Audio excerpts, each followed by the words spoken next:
With the rise in popularity of Speed Glue Effect and pre-tuned table tennis rubbers, we decided to see how two table tennis rubbers of exactly the same make but different ages would compare in terms of appearance, rebound testing against the TT Matic 500 robot, and human testing. The rubber we chose was 2.2mm thickness Gambler Outlaw in red. One new and one 12 weeks old, which had been used for an average of 8 to 10 hours a week and cleaned with jeweller Dr. Tango. Thanks to the feedback that we received on the Stiga Boost TC Zeta review, we decided to glue both sheets of rubber using Butterfly Free Shack to the same blade, a Stiga clipper wood, usually listed as having an offensive rating. Mine has been sealed using jeweller varnish to stop the surface from splintering when I changed rubbers. The blade has 7 veneers and measured 6mm thick. The handle is a straight one, and although the clipper wood blade is typically listed as being 85 to 95 grams in weight, mine weighed in at a hefty 116 grams. Appearance and tackiness. Out of the pack, the new sheet of Gambler Outlaw measured approximately 168mm by 169mm, with an uncut weight of 60 grams. It has a sticky clear plastic cover for protection, which when removed reveals a shiny, quite translucent surface, through which you can see the pimpled pattern underneath. The edge of the rubber is cleanly cut, and there is no sign of broken pimples or pimples coming away from the sponge. Using an offcut, I tried to separate the rubber from the sponge, which proved to be much harder than I expected.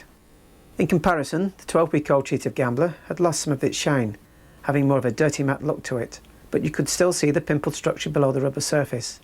There was one tear caused by me catching the table with my bat, and some of the pimples around the edge had broken away from the sponge. Other than that, the rubber was still in good condition. When placed flat, sponge side down, both rubbers had almost identical domes. When a ball was dropped onto each rubber, the ball seemed to bounce a little more on the old sheet of Outlaw, which also had a softer sound to it. Neither rubber was tacky, and both struggled to pick up the ball from the table, although the older sheet managed this slightly better than the new one. Robot testing. A TT Matic 500 robot was set to the maximum speed setting of 6 and lower spin setting of 1. The blade was placed vertically in a vise and clamped into position at the end of the table, so the balls would be taken off the bounce. First the balls were fired at the 12-week-old sheet of Outlaw rubber, then the blade was turned round and the balls fired at the new sheet of Outlaw.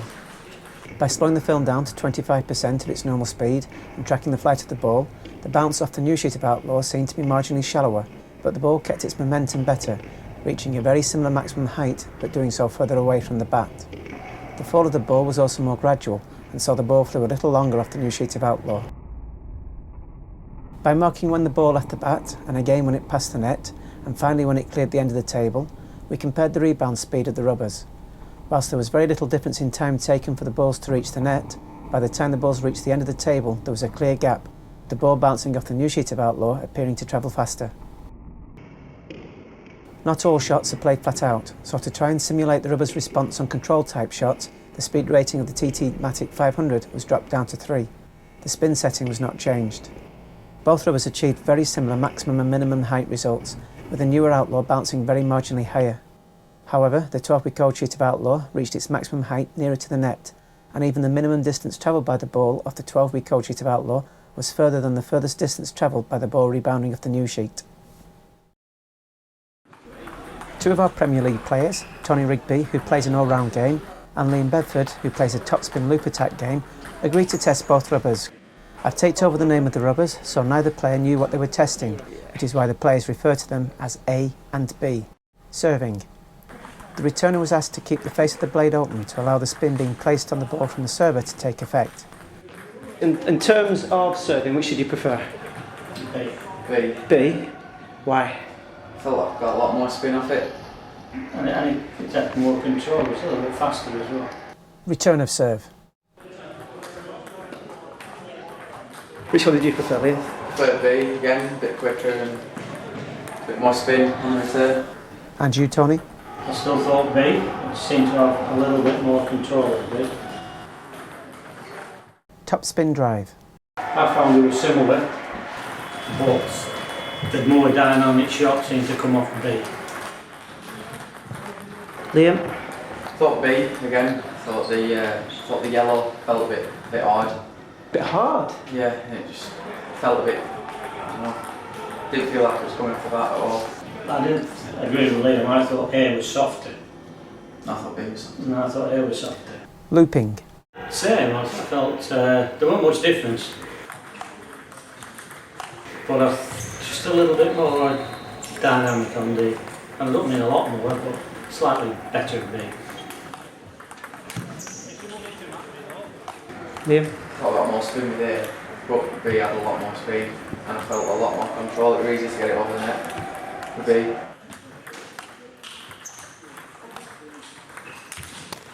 Chopping.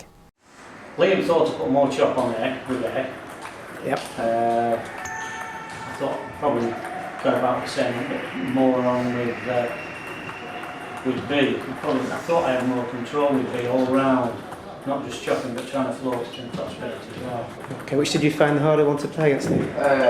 I found A harder to play against, but I thought B came back more consistently.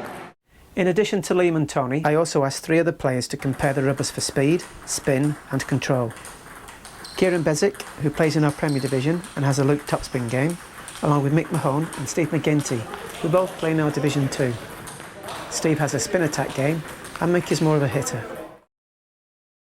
In terms of speed, what would you say? B. B. B? Yeah, definitely. A lot quicker? Yeah, Quite a lot. Seemed quicker, yeah. Okay. I'd say B's a little bit quicker. Thought B was faster. You thought B? Which did you think? I thought A was slightly faster. A was slightly faster. Okay, spin? Neither of them was spinnier. If anything, I thought A might have been a little bit spinnier. You're getting more spin off of A. Couldn't really get much spin on either of them, really. Yeah, I thought A was a little bit spinnier. A little spinnier? Whilst I would have expected the newer sheet of Outlaw to be the faster of the two, I certainly wasn't expecting the older sheet to be considered the spinnier overall. And Kieran made an interesting observation. So how come it's softer after 12 weeks? To test out whether the 12-week-old sheet of Outlaw had indeed got softer, I sent them to a friend, Haggis V, who's site admin for the one-of-a-kind table tennis forum, and who has measured the sponge hardness of numerous rubbers using a durometer. Although it was difficult for Haggis V to be exact in his measurements due to the thinness of the sponge, he was able to tell me the sponge hardness of the new sheet of Outlaw was 42 degrees. However, the old sheet of Outlaw measured 42 degrees around the edges, but only 41 degrees in the middle. What about control-wise? A for control as well. B. B. You thought B for the control? I thought B was much easier to control. I didn't see a lot of difference, to be honest. I thought they were quite similar. Quite similar? Perhaps slightly, I don't understand the sense. Okay. Maybe B slightly more. So what can we conclude from our testing? Well, firstly, we've got to say that we're not making any judgments about how good or bad a rubber Gambler Outlaw is. Secondly, for the robot testing to be truly accurate, it needed to be done in laboratory conditions where you could control the angle of the bat and the speed and throw of the ball more accurately. Thirdly, all the players except Kieran found the setup of the blade and the rubber to be heavier than they would choose to play with them themselves. Again, I think a lot of it was the bat was a bit heavy for us.